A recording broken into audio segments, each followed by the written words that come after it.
So I found out my fiancée cheated on me during her bachelorette party, and I decided to expose her at our wedding ceremony in front of everyone. I know that sounds crazy, but hear me out. The night before our wedding, I discovered photos and videos that showed exactly what happened at that club. She looked me in the eye the next morning and lied about everything. I had the evidence right there on my phone, and she still tried to gaslight me. By the time I was standing at that altar, I realized I couldn't go through with marrying someone who would betray me and then lie about it. So I did something that probably makes me look like a monster, but I don't regret it. So I'm David, 29, engineer. I work at a mid-sized tech company doing software development, pretty standard stuff. Been there about 4 years now, decent salary, good benefits. The kind of job where you can actually plan a future, you know? I met Sarah 3 years ago through mutual friends at a barbecue. She was 26, worked in marketing for a local firm. Really outgoing, funny, the type of person who could talk to anyone at a party. We hit it off immediately and started dating pretty seriously within a few months. She moved in with me after about a year, and everything seemed perfect. We got engaged last Christmas. I proposed at her favorite restaurant, nothing too fancy, but meaningful to us. She said yes immediately and seemed genuinely excited about planning our future together. We set the wedding date for August, figured that gave us enough time to plan everything properly. Sarah was always more social than me. She had this big group of girlfriends from college who stayed really close. They did girls' trips, weekly brunches, the whole thing. I liked most of them well enough, though some could be pretty wild when they got together. But that never bothered me much. I trusted Sarah completely. The wedding planning went smoothly for the most part. We found a nice venue, booked a decent band, all that stuff. Sarah handled most of the details since she was better at that kind of thing. I just focused on the big picture stuff and tried to stay out of her way when she got stressed about centerpieces or whatever. About 2 weeks before the wedding, Sarah started planning her bachelorette party. She wanted to do something big with all her college friends, maybe hit some clubs downtown. I told her to have fun and do whatever she wanted. I was planning a pretty low-key bachelor party with my buddies, just dinner and maybe some drinks. Nothing crazy. The night before our wedding, I was at home trying to relax and get some decent sleep. Sarah was out with her bridesmaids for the bachelorette party, and I figured they'd be back pretty late. I had told her to have fun and not worry about getting home at any particular time since we both had the next day off to recover before the ceremony.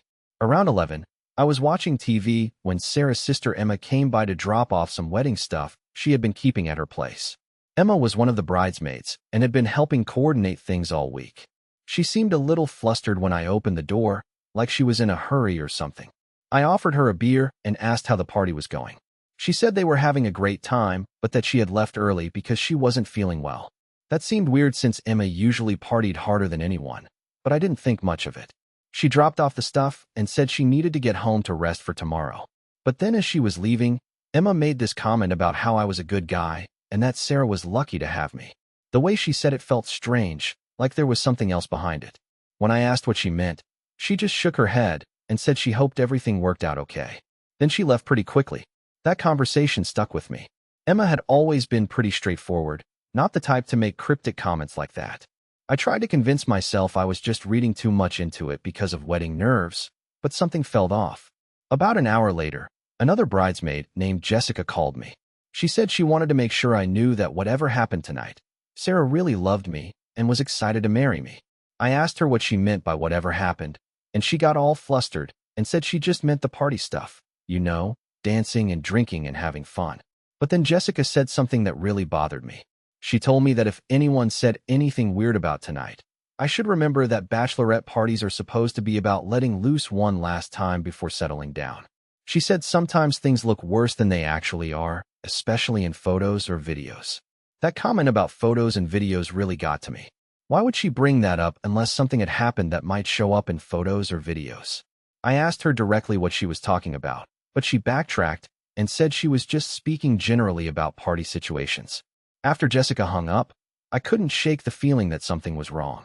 Both Emma and Jessica had made these weird comments that seemed like warnings or apologies. Emma had left the party early, which wasn't like her.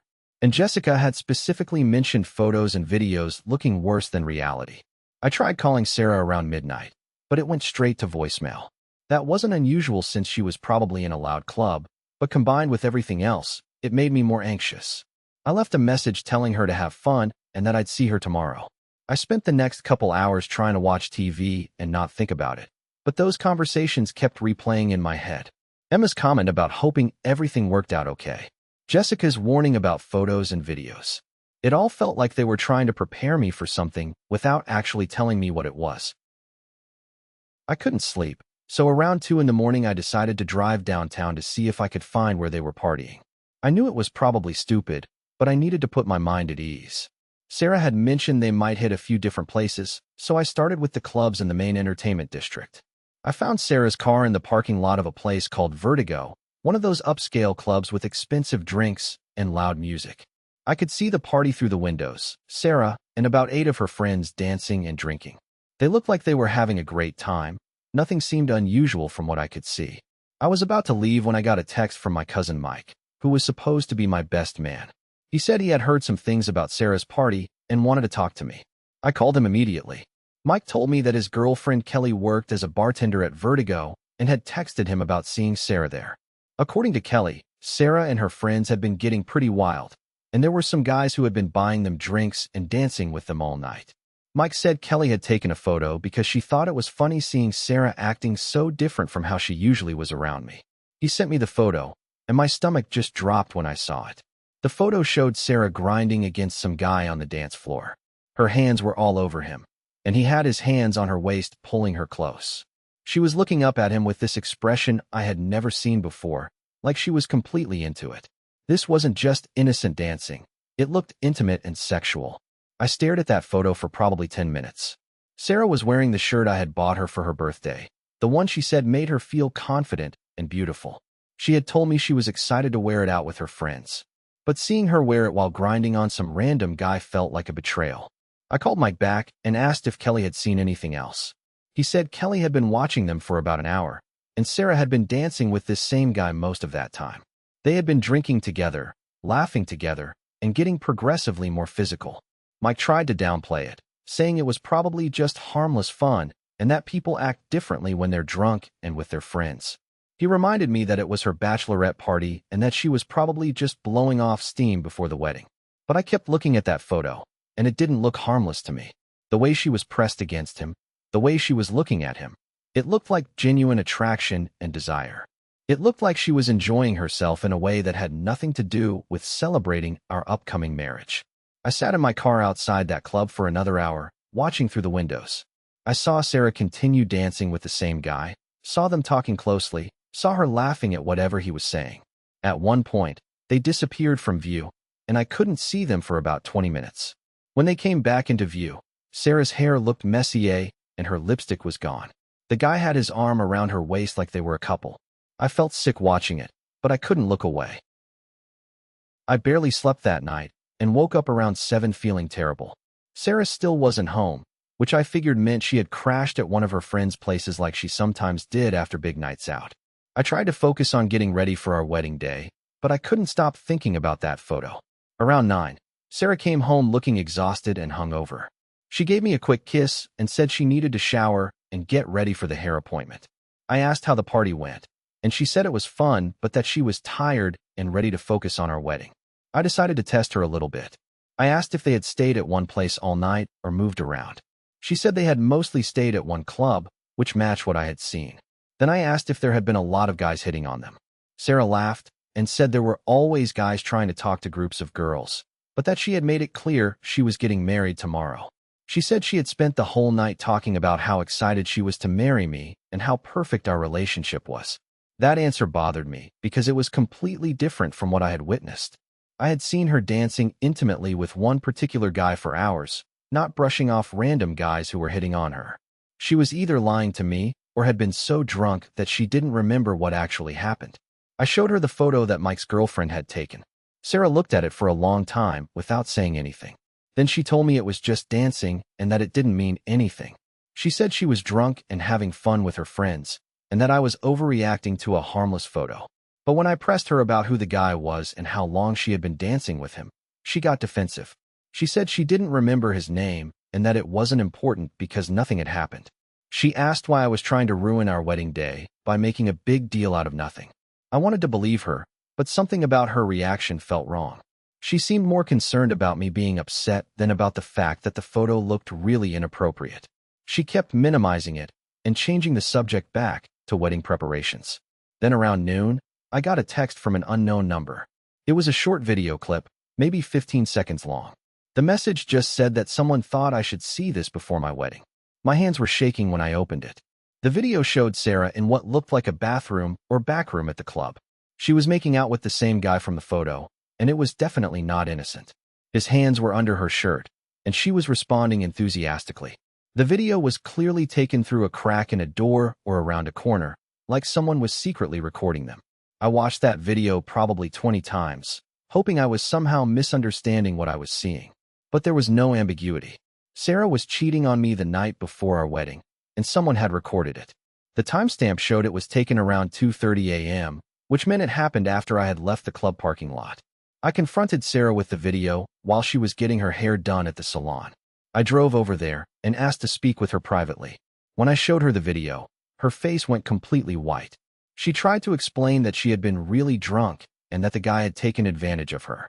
She said she barely remembered it happening and that it didn't mean anything because she was too intoxicated to make good decisions.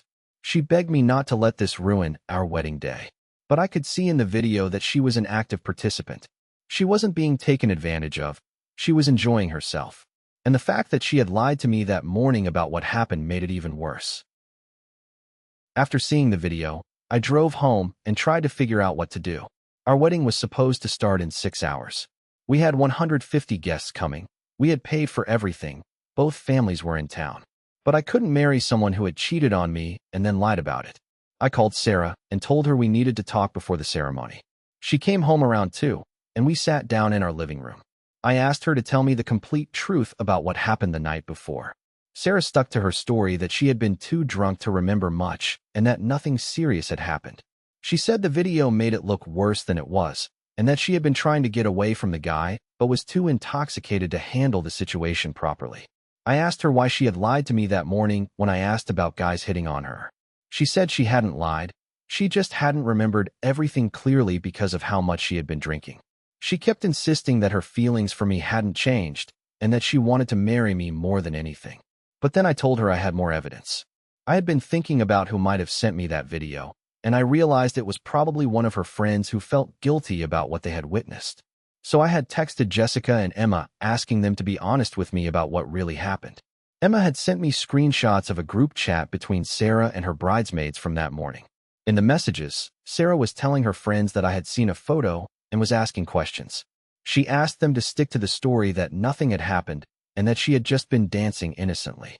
But the worst part was a message where Sarah wrote that she couldn't believe she had been so stupid to hook up with that guy when she was so close to securing her future with me. She said she hoped I never found out the full extent of what happened because she couldn't afford to lose me right before the wedding. When I showed Sarah these messages, she completely broke down. She admitted that she had made a terrible mistake, but said it was just physical and didn't mean anything emotional. She said she loved me and wanted to spend her life with me, and that one drunken mistake shouldn't destroy our entire relationship. Sarah begged me to go through with the wedding and said we could work through this together afterward. She promised she would never do anything like this again and that she would do whatever it took to rebuild my trust. She said canceling the wedding would be humiliating for both of us and would hurt our families. But I kept thinking about how easily she had lied to me that morning. She had looked me in the eye and told me nothing had happened, even after I showed her the photo. If I hadn't gotten that video and those text messages, she would have married me without ever telling me the truth. I realized that this wasn't just about one mistake. It was about her character. She had cheated on me, lied about it, and then tried to manipulate her friends into covering for her. She was more concerned about the consequences for herself than about how her actions had hurt me. The conversation went on for about 2 hours. Sarah alternated between apologizing, making excuses, and trying to minimize what had happened. She kept saying it was just a physical thing that didn't mean anything, like that somehow made it better. Finally, I told her I needed some time to think and that I was going to get ready at my cousin Mike's place instead of at home. Sarah panicked and asked if I was going to call off the wedding. I told her I didn't know yet, but that I couldn't pretend everything was normal. I went to Mike's apartment around 4 to get ready and try to clear my head. Mike could tell something was seriously wrong. So I showed him the video and the text messages. He was shocked and said he couldn't believe Sarah would do something like that. Mike asked what I was going to do about the wedding. I told him I honestly didn't know. Part of me wanted to just call the whole thing off, but another part of me was thinking about all the people who had traveled to be there and all the money we had spent. Mike said that the money and the inconvenience didn't matter compared to marrying someone I couldn't trust. He reminded me that marriage was supposed to be a partnership built on honesty and faithfulness, and that Sarah had already violated both of those things. But then Mike also pointed out that people make mistakes, and that if I really loved Sarah, maybe this was something we could work through with counseling in time. He said he didn't want me to make a decision I would regret either way. Around 5, I got a call from Sarah's maid of honor asking if everything was okay, because Sarah was crying and seemed really upset while getting ready. I told her that Sarah and I had talked about some issues, but that I wasn't ready to discuss it with anyone else. Then my mom called asking if I was okay because she had heard from Sarah's mom that there might be some kind of problem. I realized that word was starting to get out that something was wrong, which put even more pressure on me to make a decision quickly. I spent the next hour getting dressed and trying to figure out what I was going to do. Every time I thought about going through with the wedding, I pictured Sarah in that video with another man. Every time I thought about calling it off, I pictured 150 people sitting in that church waiting for a ceremony that wasn't going to happen. Mike tried to help me think through the options. We could postpone the wedding and tell people there was a family emergency. We could go through with it and deal with the relationship issues afterward. Or I could be completely honest about what had happened and let everyone know why I couldn't marry her. The more I thought about it, the more angry I became. Sarah had put me in this impossible position where any choice I made would be painful and humiliating. She had been selfish and reckless, and now I was the one who had to figure out how to clean up the mess. Around 6, Mike told me that whatever I decided, he would support me completely. He said that if I wanted to go through with the wedding, he would stand by me as my best man. If I wanted to call it off, he would help me face everyone and explain what happened. That conversation with Mike helped me realize what I needed to do. I couldn't marry someone I didn't trust, and I couldn't start a marriage based on lies and betrayal. But I also couldn't just disappear and leave everyone wondering what happened. If I was going to end this relationship, I needed to be honest about why. We got to the church around 6:30, and I could see that all the guests were already seated. Sarah's family was on one side, my family was on the other, and everyone looked happy and excited for the ceremony to begin. It made me feel sick knowing what I was about to do. I went to the room where Sarah was getting ready and asked to speak with her alone for a few minutes. She looked beautiful in her wedding dress, which made everything even more heartbreaking. She asked if I had decided what we were going to do. I told Sarah that I couldn't marry her after what had happened. She started crying and begging me to reconsider, saying that we could work through this and that she would spend the rest of her life making it up to me. But I told her that the lying was just as bad as the cheating and that I didn't think I could ever trust her again. Sarah asked what I was going to tell everyone, and I said I was going to be honest about what happened. She panicked and begged me not to humiliate her in front of all our friends and family. She said we could make up some other excuse, like cold feet or family problems. But I told her that I wasn't going to lie to protect her feelings when she hadn't cared about protecting mine. I said that everyone deserved to know the truth about why this wedding wasn't happening, especially since they had all invested time and money to be there. The ceremony was supposed to start at 7. At about 10 minutes before, I walked out to where everyone was waiting and asked for their attention. The room went completely quiet, and I could see the confusion and concern on people's faces. I told everyone that there wasn't going to be a wedding today because I had discovered that Sarah had been unfaithful the night before during her bachelorette party. I said that I had evidence of what happened, and that when I confronted her about it, she had lied to me repeatedly. The reaction was immediate and intense. Sarah's mother started crying and asking what I was talking about. My father looked shocked and angry. Some of Sarah's friends were shaking their heads like they couldn't believe I was doing this publicly. I pulled out my phone and showed the photo and video to a few people near the front, including both sets of parents. Sarah's father looked at the evidence and then looked at his daughter with this expression of complete disappointment. My mother covered her mouth with her hand and started crying. Sarah ran out of the church at that point, and several of her bridesmaids followed her. Some of the guests were talking loudly among themselves, and others were just sitting in stunned silence. The whole scene was chaotic and emotional. Sarah's maid of honor came up to me and said I was cruel for humiliating Sarah like this in front of everyone. She said I could have handled this privately instead of destroying Sarah's reputation and embarrassing both families.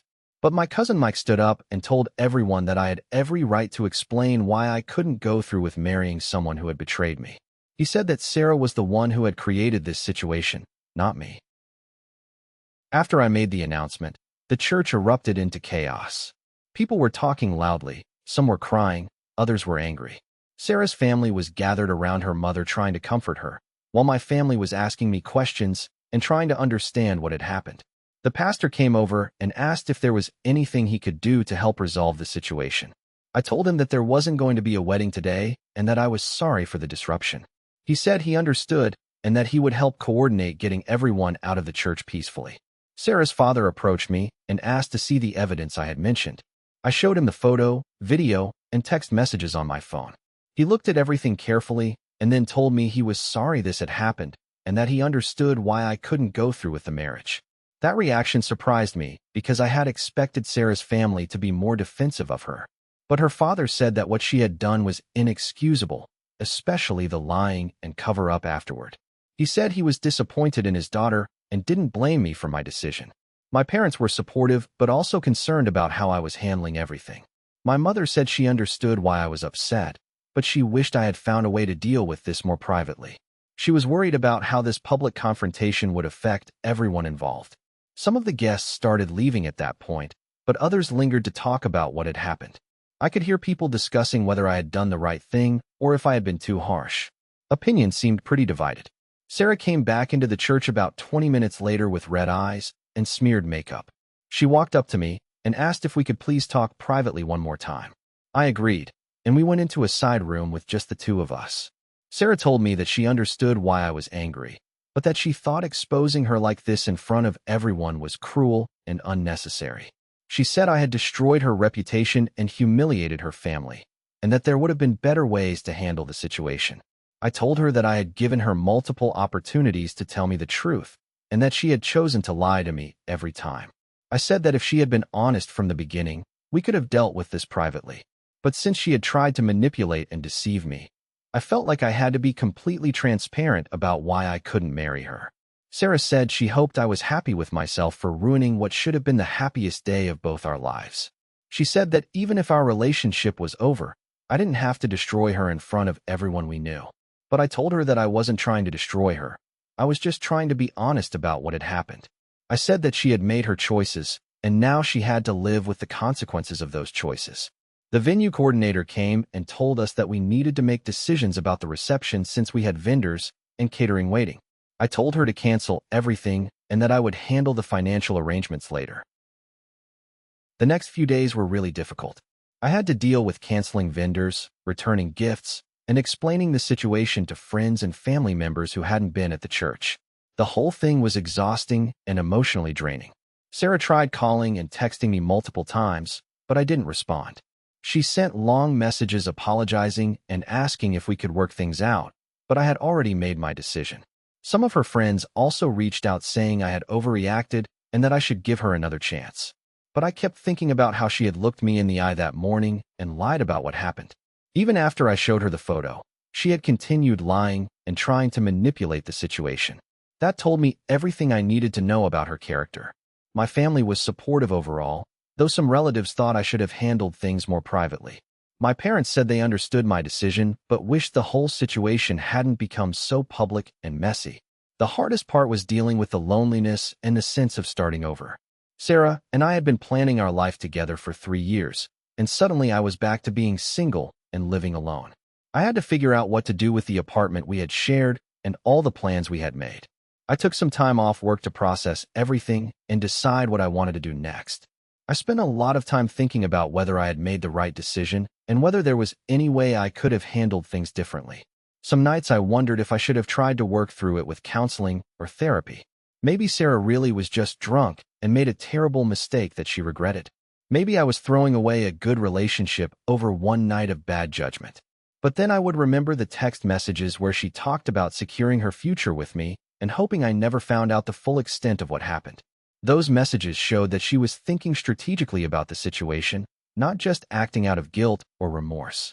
I also kept thinking about how easily she had lied to me and how she had tried to get her friends to cover for her. If someone could lie that convincingly about something so serious, how could I ever trust them about anything else? After about a week, I started feeling more confident that I had made the right decision. It was painful and messy, but I knew I couldn't build a marriage on that kind of foundation. Better to deal with the embarrassment and heartbreak now than to spend years in a relationship where I never fully trusted my partner. I began making practical arrangements like finding a new place to live and dividing up our shared belongings. It was sad and difficult, but it also felt like I was taking control of my life again instead of just reacting to Sarah's choices. About 2 weeks after the wedding was supposed to happen, I was sitting in a park near my apartment trying to clear my head and think about the future. I had been going there most evenings just to get out of the house and have some quiet time to process everything. I was still getting occasional messages from Sarah asking if we could talk, and some of her friends were still telling me I had been too harsh. But I was starting to feel more at peace with my decision. The initial shock and anger were fading, and I was beginning to see the situation more clearly. I realized that discovering Sarah's betrayal before the wedding was actually fortunate, even though it didn't feel that way at the time.